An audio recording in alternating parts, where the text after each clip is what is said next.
Hey everybody, time to jump into the last set of ecology notes, which are, switch my settings here, ecosystems. So we're gonna work through this one, quite a few slides. I think there's over 50 slides, but a lot of really basic things. So just a few times we'll stop and get into some details. The rest of it's going to feel pretty quick, I think, and pretty light.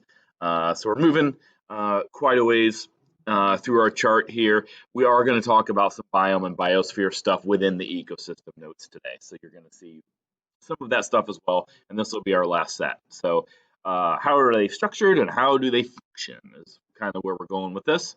So an ecosystem, this is it's really just a community, all of the interacting populations like a community, but you add the abiotic factors into ecosystems. So we start looking at, a lot of how weather and climate and those sort of things impact ecosystems. So they're concerned with the movement of energy and materials through organisms and their communities. We're also going to be digging into the cycles at the end of this set of notes. So first of all, if we look at some of the key abiotic factors, you have temperature, you have water, you have wind, you have light. These are kind of establishing things like climate and stuff like that. You guys know about how the sun's rays are more direct at the equator, so it gets through the atmosphere at a more direct route, and then keeps the equator much warmer. Up here, if you look in the northern hemisphere, the sun's rays, they have to go through the atmosphere at a much longer distance, at much more of an angle, and so you get a lot of reduction of energy at the poles because of that. This one's pretty interesting. This shows you kind of the wind patterns around the globe. Wind is not so random. There are kind of some patterns at how this works. I'll just point out a couple of things here. Grab a marker. So you're sitting here. Here's the equator, right? Here's the equator, 0 degrees.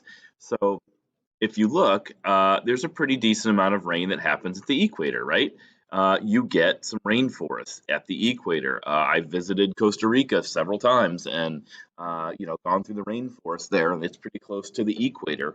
And then if you look north and south of this, you end up with a lot of dry areas right here and right here. So really at 30 north and 30 south, all around the globe, this is where we get deserts. Deserts occur mainly at 30 north and 30 south. And then you go a little further north and you get back into some forest type things. Okay, you get back into some forest type things down here too. And then as you push toward the poles, obviously it gets colder and drier again. And so you don't have as much plant life there. So you do get a little rain down here, which is contributing to this, and a little rain here, which is contributing to this, but certainly not as much as what's contributing here. And what's going on is it's really this side of the diagram that's showing you a lot about the winds and what's going on. So look, so when the winds are coming this way and the winds are coming this way at the equator, then you're going to get a lot of moist air rising, right? And when it rises and cools, then you're going to get a lot of rainfall headed back down. So that's why we get a lot of rainfall right at the equator. And then your air will kind of spin this way and spin this way. And then you have a lot of dry air now coming down to the planet here. And that's what's creating a lot of the deserts, is you have a lot of air moving back down, but it doesn't have a lot of moisture in it anymore. And so that's what's creating the deserts. So it's really pretty interesting. And when you think about this, it isn't so random. If you think about the U.S., I don't know if I can draw a very crude U.S. There's Florida. So we'll call that the U.S., and this is about where we are. Where does most of our weather come from? It mainly comes this way, right? It comes over the Rocky Mountains and comes this way. Sometimes we get some stuff from the north, but generally our weather is moving from west to east across our country. So that's one of the big patterns that you can see on the globe here. Again, more about the wind patterns, and it's the uneven heating of the Earth's surface, which contributes to the uneven evaporation and precipitation which leads to all of these bands, right? So the Earth's surface gets heated unevenly. That's going to start the airflow because then heat's going to rise and it's going to cause the wind to go in their patterns, and that's going to also play into how much evaporation and precipitation happens in certain bands of the planet. So that's really what drives a lot of our climate in different areas around the planet, and what's going to drive where the biomes are, and then where the organisms are, and what types of organisms are there. And so it's really all kind of being set up by all of these patterns. So here's some ocean current patterns for you as well. Obviously, the Earth heats the oceans unevenly as well. You're going to get a lot of more warmer water toward the equator and cooler water moving away from it. And you can see how there's different cycles between the warm and cool water around the planet right here. And that's what's driving the currents, and why we get currents is from the different temperatures of the water. Quick thing about wind. And how it deals with mountains and things like that. So as moist air comes off an ocean and it hits like a mountain ridge here, the air is going to go up, it's going to cool, and rain is going to fall on what's called the windward side. Okay, so the windward side of a mountain is where the air rises, cools, and then precipitation is going to fall on the near side. Then the air that no longer has precipitation is going to come down the other side of the mountain, which is called the leeward side of the mountain. And now you're going to have this whole side being dry. So you can think of this side up here being like Seattle, right? Seattle is very rainy. So I'm not going to draw all that because it's really hard with a mouse. But Seattle being on this side. And then when you think of this, what state looks just like this next to that? Utah is up there, Idaho is up there. And you get a lot of this really dry air coming down, and Idaho looks a lot like this on the other side of the mountain range from Seattle. Over here, you also, if you've been on a beach, you notice there's almost always a breeze, right? There's almost always a breeze on a beach because of these temperature changes during the day. Warm air is going to rise, and then the cooler air is going to rush in from the ocean to replace it. So cooler air from out here over the water is going to replace the warm air once it rises. And that's constantly creating the breeze that you get at an ocean, which is actually pretty nice. So two major factors are going to determine a biome: temperature and precipitation. You guys are probably aware of that. This chart shows you annual precipitation and average temperature. You can just look at the chart and determine, obviously more rainfall, more temperature, you're going to be, like a tropical rainforest. Things that have a lot of rainfall but not a lot of, temperature, you're going to back that off. You're going to see more like temperate rainforest, right? And so obviously you can kind of look at this chart and figure out. I don't think it's too hard to understand if you're interested in a particular biome, but that's kind of the deal: temperature and precipitation. Latitude determines a lot of the temperature and precipitation where you're at based on those banding patterns I just showed you. So remember, we said deserts happen at 30 north and 30 south. So look across these bands and look, here's desert. This is like out where Vegas is. You have deserts coming across here, and you also have some deserts down in these areas closer to 30 south. So, a lot of those banding patterns we looked at earlier, if you stretch the globe out on a big map like this, you can really see that, we're getting a lot of rainforest here and here. You're getting a lot, much of those warm weather rainforests around the equator. Obviously, things are going to change as they move up. You have your grassland, your forest, and you have your taiga all up here and on top of Russia over here. A lot of taigas. Okay, pretty self-explanatory. I'm going to run through a bunch of biomes, but this is going to go super fast. I'm not going to ask you anything too deep on any of these biomes. Like, I'm not going to ask you to quote any temperature ranges. I just want you to pick up on, the patterns or the trends as far as like a lot of rainfall, cooler temperature, the big trends of all of these. But I'm not going to ask you any particular numbers or anything like that down the road. It's really just to give you a background on some of these.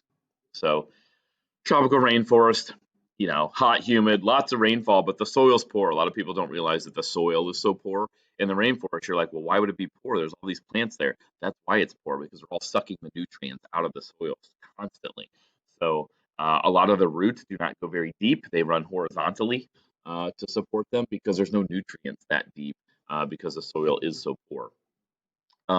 If you've ever been in a rainforest, you'll also notice it's actually pretty dark in there. You're at the equator, but there's so many trees and they're so tall that they all block out the sun.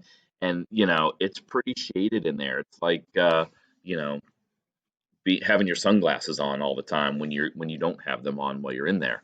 Um, and obviously there's a lot of negative human impact going on with the rainforest, which I'll touch base on a little bit. Tropical deciduous forest, substantial rainfall. They do have a dry season. Fertile soil diversity still pretty good. You can see our little tiger down in there. Temperate rainforest, plenty of rainfall, just cooler temps. Coastline forest is where you would see these. You'll notice that this would be like the Pacific Northwest. See this little stream right here? That's a little section. You can look at these maps and see the highlighted areas. And so kind of up in that Seattle area, Vancouver, Canada, what we're talking about. Temperate deciduous forests, again, check out the map. Pretty much the whole eastern United States is temperate deciduous forest. This is what we think of when we think of forest. Like this is a U.S. forest, okay? Temps do get below freezing in the winter. They get a good amount of rain. Lots of adaptations from the animals to deal with the conditions. Taiga, cold temps, cold to very cold. Precipitation is mostly snow, poor soil, because it doesn't thaw all that much. And then low diversity, just a few things are able to survive up there. Grassland or savanna, pretty hot, some rainfall, but definitely not all season. And so they get a lot of grasses. They don't get a lot of tall trees or plants because of that. Certainly fires are a possibility. Over farming can make conditions more desert-like too. If we keep taking all the nutrients out of the ground, then we can't. If we don't replace them very well, then we run into problems. Temperate grassland, hot summers, cold winters. Kind of, you can look on the map here, kind of the plain states, if you will, in the U.S. They do have mammals or burrowing animals. Pretty low diversity, though. Hot desert, 30 north and 30 south. Keep in mind, though, hot deserts get pretty darn cold at night. Why would that happen? Because they don't have a lot of cloud cover. Not a lot of clouds because not a lot of moisture up in the air. And so while the heat does come in and they keep it really hot during the day, what does heat want to do? Heat wants to rise. And so if there's no cloud cover to trap the heat, then the heat goes back out to space. Okay. So the evenings can get pretty chilly in a desert. Cold desert, high areas of continent interiors. Summer can be warmer, low diversity. Usually not much rainfall. This reminds me, if you look on the map, over toward like Mongolia type area. Tundra, super cold, obviously, all at the northern areas of the continents. Permafrost, meaning they usually have a layer that's permanently frozen. You'll get a small layer of soil that will thaw before it gets cold again. So really short growing season. You're not going to see a lot of tall plants up there. Obviously low diversity. Not a lot of animals are going to be able to survive up there. Mountain ranges, their temperature decreases with elevation. Precipitation is going to vary. Weather patterns are very unpredictable on top of mountains. So really varied as well. Aquatic biomes, you can think of them as like freshwater, saltwater, brackish. That word brackish just kind of means where the fresh and the salt meets. A little bit more on aquatic biomes. I'm not going to get into too many of these zones with you. Probably the most important one is the photic zone. That's the area where light passes through and you can still get some plant life to grow, some producers to grow under the water, and have some photosynthetic activity. But as far as all these other zones, I'm not going to get into, a whole lot of that with you. Lakes do go through seasonal turnover. Usually in spring and fall, they are going to do a little flip because of the temperature changes that's going on. And so the surface water interacts with the air, which provides a lot of oxygen, but there's not a lot of nutrients up there. Conversely, then there's a lot of nutrients at the bottom of the lake, but it doesn't have a lot of oxygen. So the flip helps keep the nutrients and the oxygen spread throughout the lake at least a few times of the year. It gets churned up, and that really helps the health of the lake. Intertidal zones, really harsh area to live, where the ocean kind of pounds the shore. That's a really hard area to live for organisms, so you won't see a lot of things there. Human impact has been great, meaning we've overrun some of these areas, right? People go to beaches, they live on the coast, they reduce the habitats for a lot of these things because of how much human development there's been. Coral reefs, you probably understand quite a bit.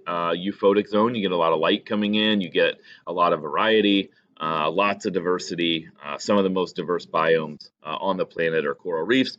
Problem is, we're seeing the coral reefs kind of fade out because a lot of chemicals are getting into the oceans, and the coral is getting bleached and it's dying out, and so becoming less and less around the planet. The open ocean, which is called the pelagic zone, you might remember that from a Nemo song if you ever saw Nemo. The 70, about little over 70% of the Earth's surface, I think, is ocean.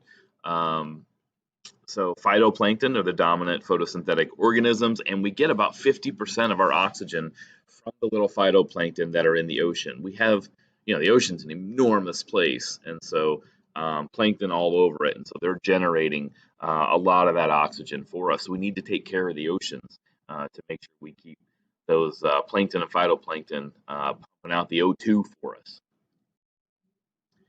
Wetlands, marshes, swamps, bogs, good diversity. Of course, humans come in a lot of times and drain the wetlands. This has happened in just about all of our subdivisions around Zumwalt South at one point or another. These were all farms, right? All these areas were farms. Some of them were lowlands where we had some of these areas like in this picture here. And of course, when you start building subdivisions on them, nobody wants to be around them because there's mosquitoes and other insects, and sometimes they're not so pretty to look at, or they smell a little bit. So of course we drain them, and then we put in the concrete drains. You guys probably have one of these areas like the retention ponds where you see the sewer coming up in the middle of the thing, where a lot of kids sled during the winter, the area behind somebody's house. That was probably an area like this where there was a lot of diversity. And when we put all these subdivisions in, we get rid of those, and then all those organisms either die or have to go find somewhere else to live. So been a problem. So that was kind of the biome survey, as quick as I could do it for you. So laws of conservation have to be followed. So energy must constantly be added to an ecosystem. Where do we get that from? Obviously, the big yellow object in the sky. So the sun is constantly putting in energy for us, and matter is constantly being recycled through these systems. So you guys have seen charts like this before, especially when we did photosynthesis respiration. You see a lot of these type of charts, and we'll see a few more here in a minute. Producers and decomposers and consumers. So you guys are probably familiar with these words. Producers obviously are the plants and the organisms that photosynthesize and can produce their own food. They are obviously essential for energy conversion. Without them, we could not trap the sun's energy, and then the plants would die, and then obviously we would too, and so would all the other organisms. So producers are really important, kind of the most important thing. Decomposers are obviously, they're also essential for matter recycling. So they take a lot of things that die out in the wild, and they decompose them and put all of their nutrients back into the soil, which is a key part of keeping the plants healthy as well. Consumers, like us, not that important. Things that just eat other things, not super important. I mean, it's fine, but we aren't that necessary, not like these guys. Limiting factors. So we're going to have several slides on limiting factors. So Any factor that limits the distribution and abundance of organisms in an ecosystem, and they come in many different forms. So we'll go through a few here, along with weaving in some other information for you, such as primary production, the total amount of free energy stored in organic compounds by producers. So if you just break that down a little bit, think about that. Look at this picture in this field down here and think about how many plants are in there. And they're making sugars, right? They're all photosynthesizing and they're making sugars. So the total amount of free energy stored in organic compounds, all those plants out there are storing energy, right, in the form of those sugars that they make when they do photosynthesis.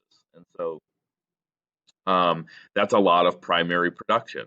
So if you have more primary production in an ecosystem, then you're probably going to have a more complex ecosystem, right? It really is a plant's world. Everything else is just guess. The plants dictate this thing really going, right? Not only do they trap the sun's energy and start every food web and food chain, they give us the oxygen that we need. And so there's actually a video I was shown by a college professor called Botany of Desire. And it's kind of it's a serious documentary, but they kind of play it as it's a plant's world. And plants are really the ones that are dictating what humans are doing. And that sounds a little far-fetched, right? But all right, think about an apple, for instance. Why do we have all these different types of apples now when you go to the grocery store? There was just one kind of apple way back when, but we liked it. And so because it was tasty, we started to figure out how to make different types of them. And what does that do? That just helps the plants. We're propagating the plants and we're making a whole lot more apples and types of apples, and we're making all these species. What do species want to do? They want to make more of themselves. And so think about all the plants we grow just because they look pretty, right? So kind of an interesting concept, an interesting movie. Maybe one or two of you will go check it out. Botany of Desire. Gross primary production. So gross and net, these are almost like accounting terms, right? So gross is like the total amount of money you make, right, on your paycheck. And then net is what you take home after you have to pay those stinking taxes, right? So if you make $100 at your job in a week and you only walked away with 70 because you paid $30 in taxes, your net production would be, or your net gain would be the $70, right? Same thing with photosynthesis. Total photosynthetic production is your gross, the amount of fixed carbon, and then the net primary production takes into account how much of that energy do the plants have to use to do respiration and all of the other activities that a plant does, right? So they don't get 100% of the energy from photosynthesis because they have other things they have to do to run themselves. So that would be the net primary production. Some more limiting factors: water, temperature, and nutrients are definitely going to influence primary production or the plant life in terrestrial ecosystems. Terrestrial meaning land. Okay, so just a graph down here. If you look at how much let me grab this real quick. How much or evapotranspiration, I should say, is coming out. So millimeters of water. So evaporation or transpiration. So how much water is being given off by the plants. The more you get, right? Oh, goodness. The more, I'll wait till that goes away. The more evaporation and transpiration that goes on, the more above ground productivity you get. So rainforests and forests up here, they're all at the top because they get enough rainfall that they actually transpire. They release water into the atmosphere. And so they are going to have a more complex ecosystem around them because all that water means a lot more plants, and all the plants means a lot more complex ecosystem. You can see as you kind of look down here, you're getting less and less diverse as you go because you're getting less and less rainfall and less evapotranspiration. Another example on limiting factors: light and nutrients are both going to influence plants, right, in the primary production in aquatic ecosystems. So down here at the bottom, we have a control. So we have our control. Here we added phosphorus, here we added nitrogen, and here we added both, right? So adding phosphorus to the ecosystem didn't really do much, kind of stayed the same. We add a little bit of nitrogen now, we're doing better, right? We're getting more productivity this way, more primary production this way. If we add both, then things really take off, right? So um, you are really looking at nitrogen and phosphorus could be limiting factors, right? If there's not enough of one or the other, then the productivity would go down, right? You have to have these guys. And if you look at any bag of fertilizer, a lot of your parents are probably putting fertilizer on your yards either a few weeks ago, and they'll probably do it again coming up in the summer. Look at that bag of fertilizer, and you'll notice there's three numbers on there usually. NPK, because there's usually nitrogen and phosphorus and potassium, because those are the thing that really help grasses grow, gives them the nutrients they need, and so helps their productivity. All about warmth and water. If you look at the chart again and you look at where there's the most productivity, it's all about where things are in a good climate. They have lots of rainfall, and that's going to mean you have lots of plant productivity, lots of photosynthesis going on, and that's going to support a much wider diversity of organism, and the ecosystem will have many more things in it, be much more diverse. A little bit about trophic levels here, feeding relationships in a community, basically what eats what. I'm sure you know about food chains and food webs. Food chains are pretty linear. Food webs show a lot of different relationships. So this would kind of be like a food chain here. There's a terrestrial one and an aquatic one. So the plant gets eaten by the caterpillar, which gets eaten by the lizard, which gets eaten by the snake, right? And there's an aquatic one over here too. If we look at the terms, they're somewhat interchangeable over here. So autotroph and primary producer, pretty much interchangeable, okay? Primary consumer, so the first thing, primary, the first thing to consume. So there's primary producer and then there's primary consumer. The secondary is actually on the third trophic level, right? If this is the first trophic level, the second trophic level, the third, and the fourth, okay? So primary, it's still primary because we switched to consumer, right? Primary producer, primary consumer, secondary consumer, tertiary, fancy word for three.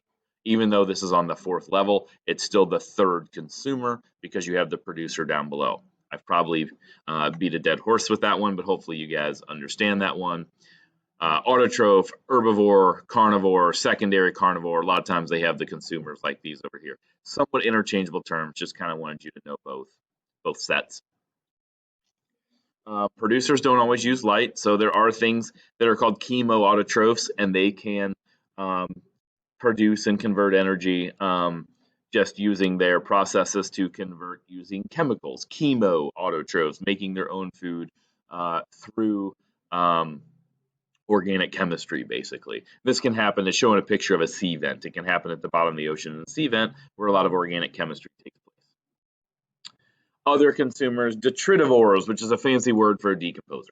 Okay, consumers that get energy from breaking down dead organisms from all trophic levels, right?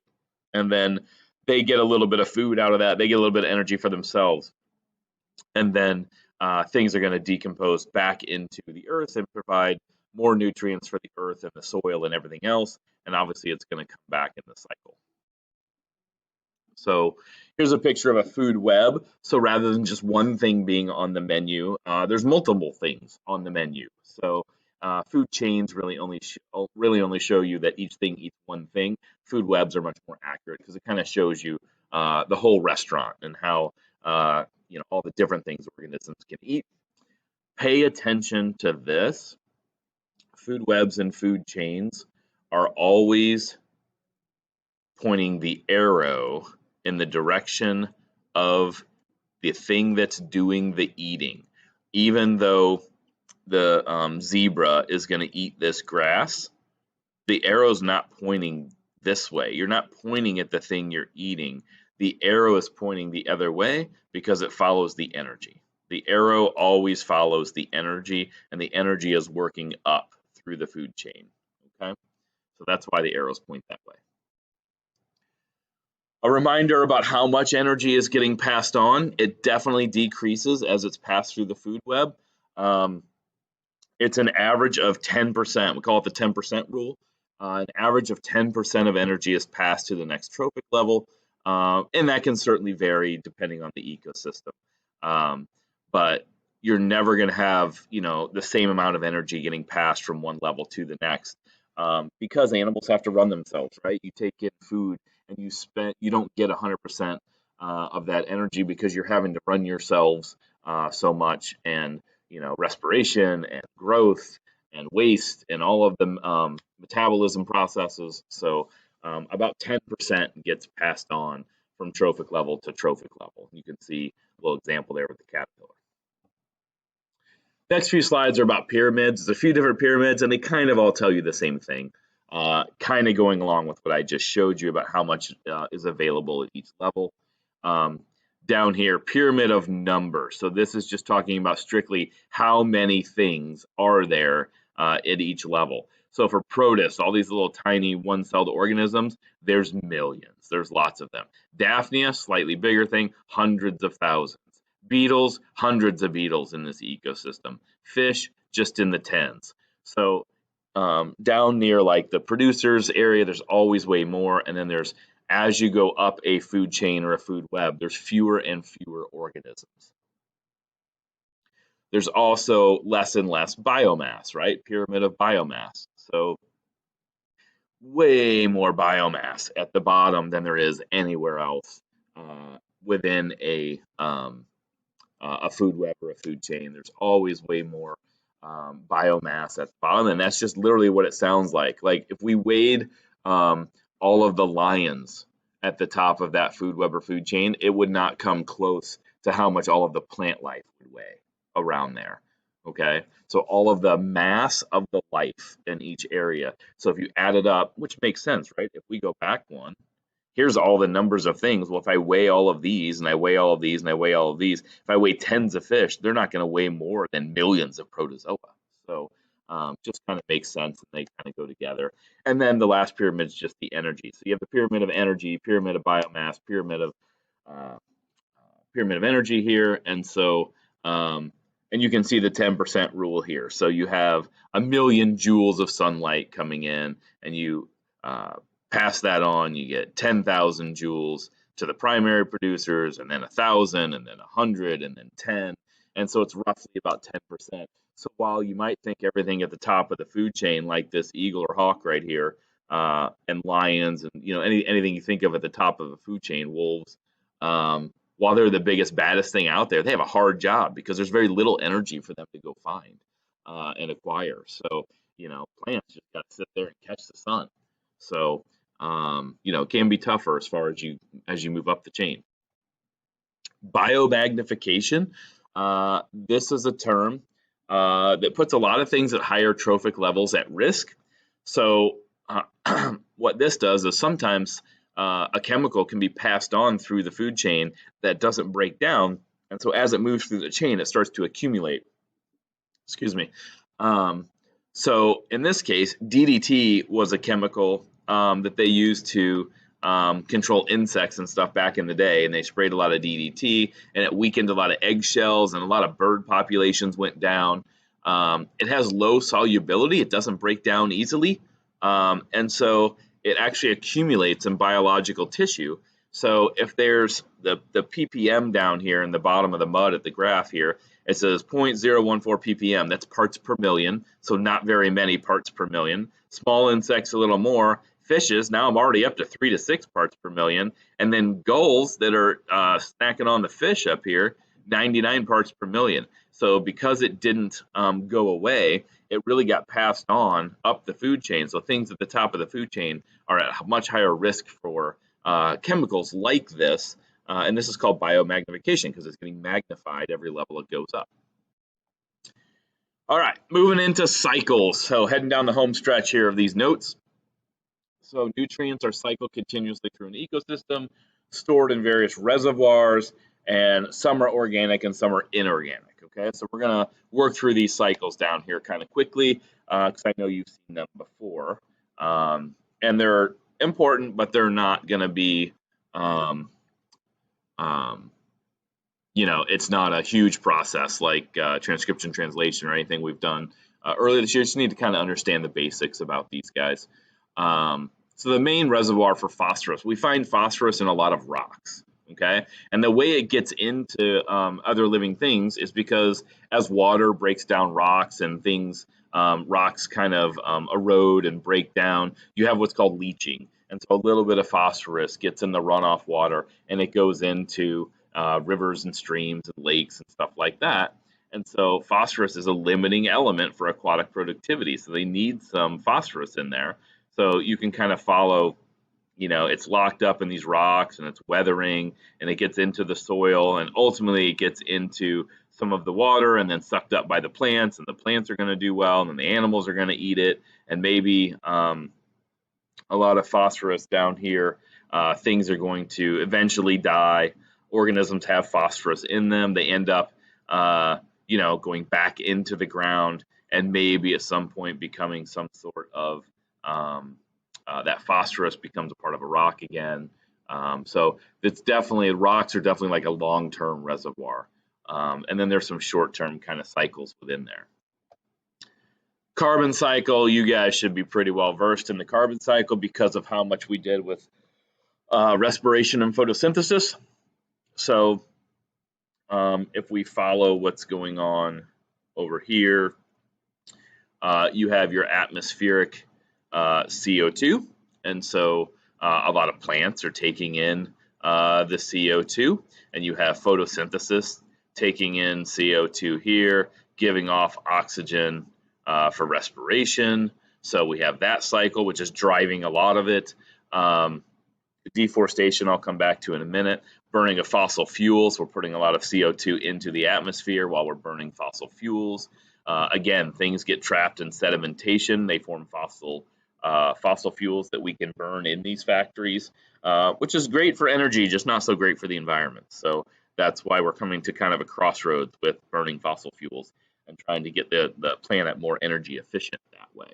Okay, so just think about how carbon gets into and out of organisms and other things, and basically photosynthesis and respiration are going to be a big part of that. Got to get rid of my pen first. A little bit more on the carbon cycle. The amount of CO2 in the atmosphere can change seasonally. How do you think? Right now, we have, just a few weeks ago, we had no leaves on the trees. Now we're starting to see a lot of little tiny leaves coming out on the trees. And so those leaves are going to get bigger and bigger. And so the photosynthesis is really going to kick up, right? And so CO2 is going to get drug into the trees more and more now, right? And they're going to put out more oxygen because we're about to have a lot more photosynthesis going on. So that's what these little bitty lines are showing you, is that every season we have more and then we have less, and then we have more and then we have less. Okay, and that's what all these little jagged yellow lines is for. But you can see the trend that definitely CO2 concentration in parts per million has certainly gone way up from 1960 to 2000. Okay, I was told this chart's actually pretty old. I believe we are now at 420 parts per million. I think I heard that not too long ago. We are at 420 parts per million for CO2. I remember being in college and I had a professor say, "Oh, we'll never pass 400. So much for that. We're at about 420 right now. So, and all of that CO2 in the atmosphere is not a great thing, right? That's one of the greenhouse gases. That's what's causing a lot of the climate and the planet to warm up, which is causing a whole lot of detrimental effects out there in nature. Nitrogen cycle. A lot of terms here, not too complicated, but definitely a lot of terms to look at. So nitrogen fixation, the first step here. Bacteria convert atmospheric nitrogen into usable nitrogen. So in the atmosphere, nitrogen is N2. Nothing can use N2. No organism can use N2 because that's a gas, right? So we have to have these bacteria do nitrogen fixation for us. And they convert atmospheric nitrogen into compounds that we, or plants, organisms, can use. Ammonia or ammonium, so they get converted.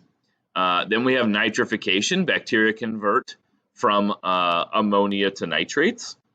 Then we have assimilation, plants taking up the nitrogen compound. So now we have all of these nitrates in the ground, and they're going to be taken up by the plants. So it's going to assimilate into the plant, right? And then ammonification, fungi and bacteria convert organic nitrogen to ammonia. They can do that as well. So you have like these mushrooms here, okay? They are going to convert bacteria, they're going to convert organic nitrogen into ammonia. So a little mini cycle right here.